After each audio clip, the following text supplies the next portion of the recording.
Okay. Bienvenidos y bienvenidas a Charlas FIC Valores, este espacio creado por el Festival Internacional de Cine con Valores, en el que hacemos preguntas a especialistas y profesionales de la industria que sirvan para que estudiantes y entusiastas del cine encuentren las respuestas a sus dudas. El día de hoy nos acompaña Kelsie McDonald. Welcome to Charlas FIC Valores, this space created by the International Film Festival with Values, in which we ask questions to specialists and industry professionals to help students and film enthusiasts find answers to their questions. Today, we are being joined by Kelsie McDonald. She is this Australian English actress and screenwriter. Her most notable Australian training was with the NIDA, the National Institute of Dramatic Art, before attending the Atlantic Acting School in New York City. She's got a master's degree at the Guildford School of Acting in the United Kingdom. And in 2020, Kelsie started in 3 featured films set for cinema and streaming platforms released this year. Alongside these larger projects, Kelsie has worked on award-winning short films, TV pilots, commercials, corporate videos, and in theater. And she's the lead actress in the film of Who Speaks Love. Kelsie, how you doing? How are you? I'm great. How are you? I'm doing fine. It's so nice to have you here, to be having this opportunity to share an experience of someone who's got your professional level and experience, and it's going to be really rich for all the students and all the people who's going to be watching this video. So we do thank you a lot for being here. Thank you very much. It's a pleasure. Thank you. So let's start with the questions. Sure. First question is, how did you come to work in Guadalajara? Oh, so that is a long story. Basically, at the very, very beginning of the pandemic, like before it happened, as we were sort of like, oh, is there going to be, what's going on in the world? Is there going to be some big crisis? We don't know. I was traveling I was living in London, but I had just moved there for good, forever, moved my whole life from Australia to London forever. I had lived there for 4 years before, but this was like the big move. And then I ducked to Guadalajara for a friend's wedding for 10 days. And then the whole world shut down. My visa, my accommodation, my all of my jobs, all of my acting work, my day job, everything in England was cancelled. And because my visa was also cancelled, I couldn't return to London. The Australian border closed and I could not go back to Australia. And I was literally stuck in Guadalajara. And I say stuck, it was literally the best place in the world anyone could ever be during the pandemic. I love Guadalajara. It's my second home. But yeah, so I was there for 14 months waiting for, it so happened that after everything shut down and I was like, what do I do with my life? I found out that after 10 years of applying for the American green card, I got it. I won the lottery. And so I had to wait because of the pandemic. I had to wait for the interview. And I interviewed in Guadalajara, in Ciudad Juarez of all places. But Guadalajara was my home then. And I've got my, adopted family is in Guadalajara and some of my best friends in the world. So obviously when you're in a place for 14 months, you have to find ways to keep busy. And the film industry there's so much talent in Guadalajara. And I was so lucky to be able to step into the film industry there. I've learned so much, and I think some of the best work I've had the pleasure of being a part of was in Guadalajara. Oh, that's so nice and such a cool experience. I mean, so crazy, because when we see the movie, we think I don't know, like maybe they call her and she was another part and then she came to do the movie here, but it just happened like, right, you were not even planning on this. And that's really cool when you're not even planning to do stuff, but sometimes the best things come out of that. Yeah, and it was actually because of being literally stuck in a place without a job that Christo and I wrote Who Speaks Love. So we were like, okay, we've got this time, let's write this film. And if it wasn't for the pandemic, we never would have had the time to do that. So it was quite amazing. Right. And how did you meet him? Like, you were friends with him before, or? Yeah, so Christo and I met at drama school in, I want to say 2016 in England. So we studied at the Guildford School of Acting together. And then when we graduated, we're both very like go-getting, let's make things happen. And so we started, I was making a lot of theatre, producing theatre. and he was producing films. And he was a big encourager to be like, well, like, you should make more films, let's team up and make things together. And it's scary when you're mostly used to doing theater. It's like, oh, I don't know if I can do this, but you know, it's all art and it's all telling stories at the end of the day. And now I feel most comfortable making films. So awesome. And you were telling about your experiences working in theater and working in film. How do you prepare for a character? Is it different when you're preparing for theater and when you're preparing for film, and how do you do it? yeah, it is different, but I find for me it's not necessarily about theatre film, it's more so about the character, you know, if it's, and also how long I have, because sometimes, for example, When You Are Gone was another film that I had the pleasure of working on in Guadalajara with Rafael Altamira, and I had the luxury of having months of preparation beforehand.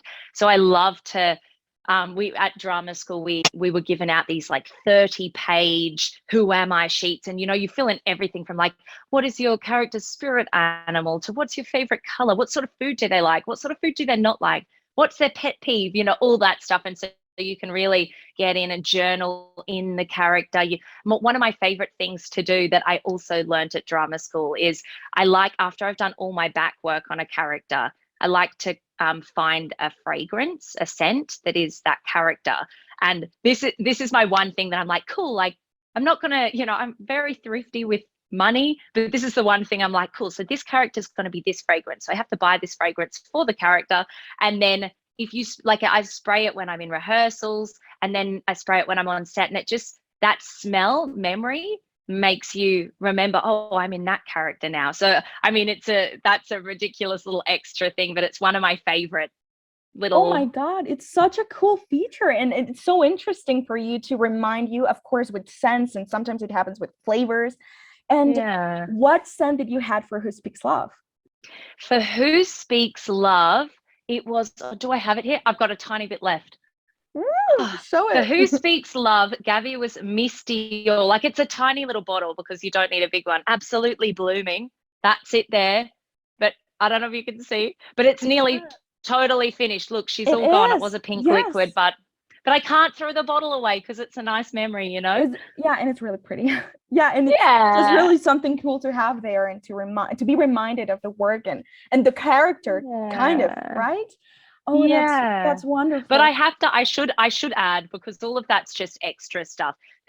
My absolute favorite acting technique that I always work with, no matter what, this is the first thing I do on every script. I work with practical aesthetics, which is what I learned at the Atlantic Acting School in New York. And there's this amazing book called The Practical Handbook for the Actor. And that, for me, in conjunction with the training, because it's a very different technique to understand how it works, but that for me changed my life. So it's a nice little extra read if anyone fancies, you know, a little bit of acting reading. Yeah. Absolutely. And with acting and preparing for the character, it does come the working in the process of casting, right? In this experience, you were part of writing the screenwrite for the movie, and you're friends with the director. But how does it work for you, or what are your experiences casting for other films? I think it's so doing, particularly because obviously now it's a lot of self-tapes. It used to be you go into the room and that's one skill. And then it's another skill to be able to do your self-tapes and give your best performance. And it's kind of hard in a way because you don't have a casting director or a director in the room to give you direction. You sort of just have to be like, this is my interpretation. But I think the pandemic helped Crystal and I. We were working a lot together, and so we were doing a lot of castings or self-tapes, and even just practicing online with our friends in England. And so just practice and practice and practice. The more comfortable you become working with yourself and directing yourself. And I think it's also just becoming comfortable with, and like knowing, okay, cool, I've made a choice with this character. I'm going to give it my all in this particular choice. And now I'm going to be happy with that, and I'm going to let it go, and I'm going to be content, I think is the best you can do. And I think I think bringing yourself to a character is the most important thing. And it's interesting. I've only been here in LA for 6 months, and I have worked with a couple of really great people recently who I thought maybe it's different in LA. Maybe they want you to make a particular choice. Maybe casting's different. It's the same everywhere you go. If you just like bring yourself and your essence to a character, then it's just all going to be up to the universe and whether you are what the director envisions. Right, totally. For the people who do not know how the casting works or how actors work with this self-tapes, for instance, if I am to understand correctly, do you receive something of like the script and then you self-tape for some of the lines that you are casting for? Or like, do you have any more information about the character? Like this, for instance, this 300 pages of what is the character, what does he like, or do you just get the script? How does it work? It's different with every casting, but most often you'll get maybe like a 2-sentence brief. So it might be like, Cindy is Justin's mum. She's young and trendy, but very strict on Justin. And then you take that. I mean, for a casting, I'd never do a 30-page character brief for that, because it's just nobody has the time for that, and everyone has to, work to pay the rent in other ways. But but it's normally you get that tiny little bit, and I normally try and think, okay, is this similar to me? How is she different? And then work on the practical aesthetics for, okay, what are my objectives in these particular scenes? What does my character want? Who is she talking to? What are my given circumstances? Where am I? What are the stakes? And how is my character going to play within the scene to try and achieve that goal? Right. I have this question, or maybe like this thought come into me. When you were doing the movie with Chris, were you part of the casting ensemble? Like you helped choose the characters who are going to be in the movie? How was that for you? Have you ever had other experiences doing that?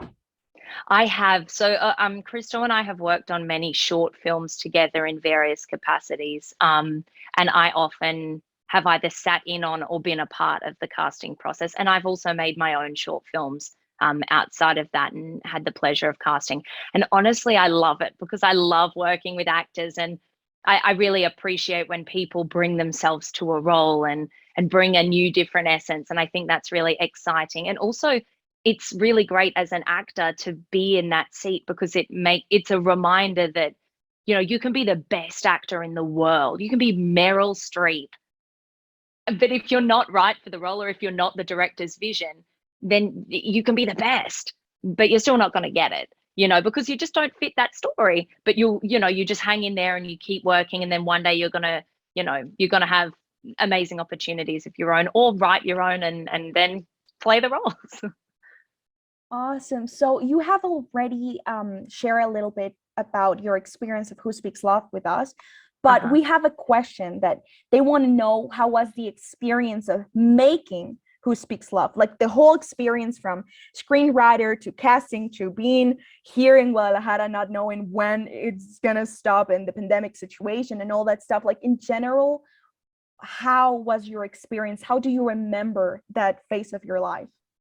Well, I think like nothing's ever black and white, and like in some ways it was the most stressed and the most tired I've ever been. And then in other ways it's the most fulfilled. And like, I would just remember that, there are so many aspects that the cast and the crew of this film were just mind-blowingly phenomenal and like a family. And it was an absolute joy working with these humans every day. But then also we were all so tired because we were trying to cram it in. And I remember every day people would sleep on set. Like someone was always sleeping somewhere, myself included. And I never sleep during the day, but we all was so obviously then you think, okay, well, I was exhausted, but then, we all would rally together. And so it was like some of the most challenging, some of the most fulfilling. I feel like we all made some really beautiful magic, and I'm so proud of everyone. And I think I know from my perspective, I feel like I learned more than I've ever learned before. And I feel like in a combination of working with all these incredible people, with our director, with everyone, like I feel like I am a more confident actress now. I'm more confident in my abilities, and I really saw growth in other people. And I think that other people probably had the same experience. Absolutely. I'm pretty sure they do. Other two questions about this experience. First of all, it's during the pandemic. And if I understand correctly, it was in the beginning of the pandemic. So we were talking about 2020. No. 2021? Hang on. Right. Right. Hang on. No, it was 2020. When did the pandemic start? March 2020. March in 2020, yes. My apologies. So we shot this film in December of 2020. You're right. Okay. So, but we're still, so at that point, they already gave like vaccines to people. No. Not yet? Okay. No, not in Mexico. So I think, right. I think the United States had, but we maybe like the older age brackets did. But I remember when we were filming, no one had access to vaccines. No. So that was tricky. Sure. I mean, because it's not the same working, because for instance, I put myself in your shoes and I think, okay, I'm going to be working in another country in which I don't know. Have you ever worked in Mexico before, in Guadalajara before that experience? I had, yeah. Okay. So I really, like, a big part of my heart is in Guadalajara. So I had been to Mexico for 6 months before and just did a little bit of theater and a little bit of like some short films, indie films, but nothing on, and I had just worked on When You Are Gone a couple of months prior. So I did have experience working in Guadalajara. But when you're in the middle of a pandemic, there's still all these like, oh gosh, like, how do we make this happen safely, you know? Right. And you kind of like are reminded of, because being in a foreign country, I imagine it's something, an experience that it's like very adventurous and like very, I don't know, like exotic, even though you are used to Guadalajara. But being in a pandemic situation, it just turns out to be like, okay, what's going on with the world, right? Where am I? What's going to happen? And so first of all, like, yes, how was it to work knowing the risk of getting, you know, COVID, and just how was it? Like, you guys were comfortable, were scared? How was that experience in that area? I was never worried for myself, because more than anything, I wanted to be very, very cautious for everyone around me, particularly anyone, you know, obviously who might be at risk. Actually, Christo and I both did have COVID whilst we were writing the script. So I remember, like, this is before the vaccine. So we were both very unwell, and we were Zooming in with Rafa, our director, and, you know, we're doing like script workshopping and changing things around. And I mean, COVID it made us really brain dead. You know, we just were like, oh, like trying to think it's a comedy, and we were just so dry. There was no jokes coming out of us. So thank God we had, you know, Rafa there to help spitball these great ideas. But yeah, no, I mean, obviously there was always at the back of your mind this, like, we've got to be super careful, because we also had, you know, many different ages on the set, you know, kids and you know, people in their later life. And so it was just a matter of, let's be super duper careful. But also I've got so much trust in the amazing crew that we had. I'd worked with almost all of them on When You Are Gone, and they were so respectful and they were so careful. And I knew that we were going to do the absolute best we could. So I wasn't too worried in that regard, but definitely we were just trying to be careful. Right. Conscious, but not, you had trust, right, in the group. And yeah. And I think if, for me, I'm at a point in my life where I've lived and worked in so many different countries now that I think I know that I've got to just like, sometimes we have to ride the wave of life and, you know, just see where it takes us. And like the universe has given us this strange pandemic, and it's been, you know, really traumatic for, so, you know, for the world. But now I just think, okay, now we've got to try and do our absolute best with what we have, and find the positives. And yeah, I think that's what this film was, I hope. Yeah, absolutely agree. And I think it's wonderful. It's just a message that we all needed in that time in specific, right? And that the message stays along over the time. Another thing that people were curious about is they had these questions like, how was it writing the script? Did they write it in Spanish or was it in English? Is Kelsie used to speak Spanish, or how was it like for you to be around or surrounded by people who had other type of like, because you already said that you are used to working in Mexico and that you had worked in Mexico before, but do you know Spanish? How is that experience for you? How does it feel? Okay, so my Spanish at this stage, I like to hope it's intermediate, but my conjugations, my masculine, feminine, and they're very bad. And also there are so many words that I don't know yet. So I have had a couple of experience where I've tried to do interviews, for example, in Spanish, and like I just feel like I say silly things a lot of the time. But when I'm on set, like I can understand mostly what's going on, and I can have a conversation. But the language barrier is a tricky thing. When it came to writing, it would often be that like I would write a draft of like, for example, how I thought things should be, and like everything in English.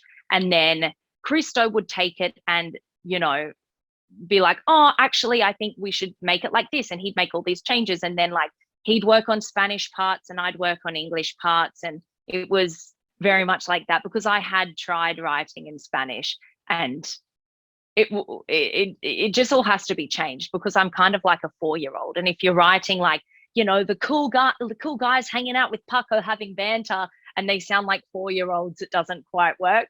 So I think that's where, man, I really respect people whose native languages, like for example, Christo and Rafa, their native languages both are Spanish, but then both of them can write phenomenally in English.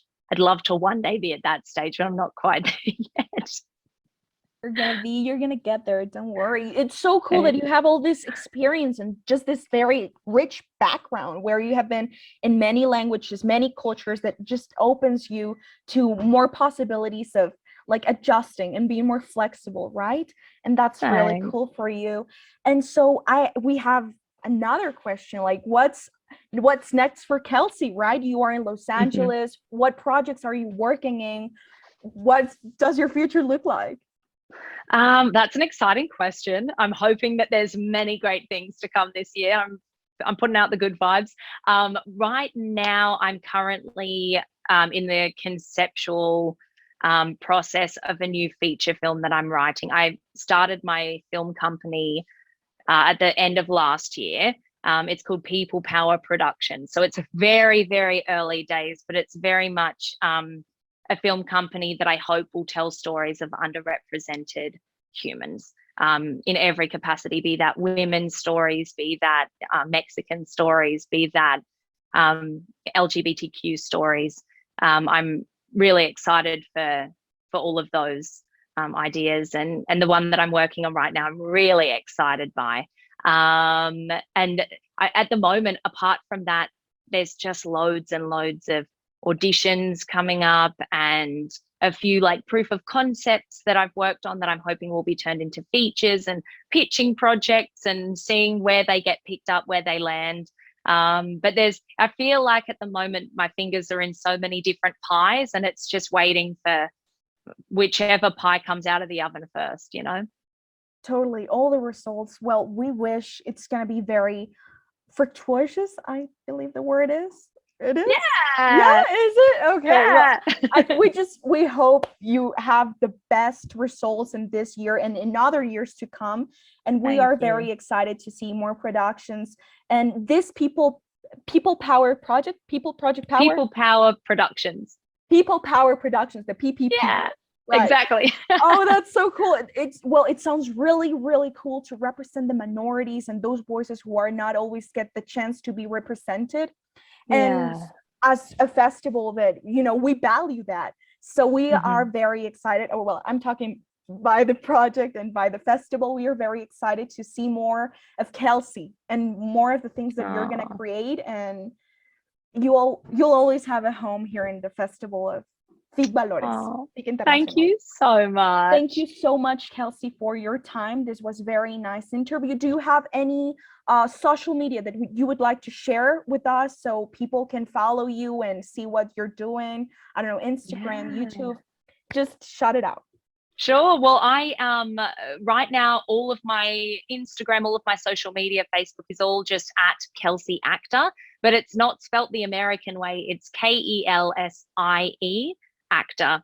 And very soon I'll be opening up the People Power Productions Instagram and all that as well, but that will come. So I'll release all that info on the Kelsie Actor page.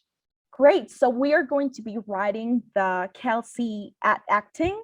And then when we have the PPP project information, we're going to be sharing it in our social media so people can follow you and know what you're doing. Okay, perfect. Kelsie. So I think that's the end of our interview. I thank you so much for your time, for sharing this with us. And just as I told you, we wish you the best of luck. Oh, thank you. It was a real pleasure to have a chat to you guys. And thank you so much for all the amazing feedback on the film. No, absolutely. We loved it. Thank you. Thank you. It was such a great experience. Thank you.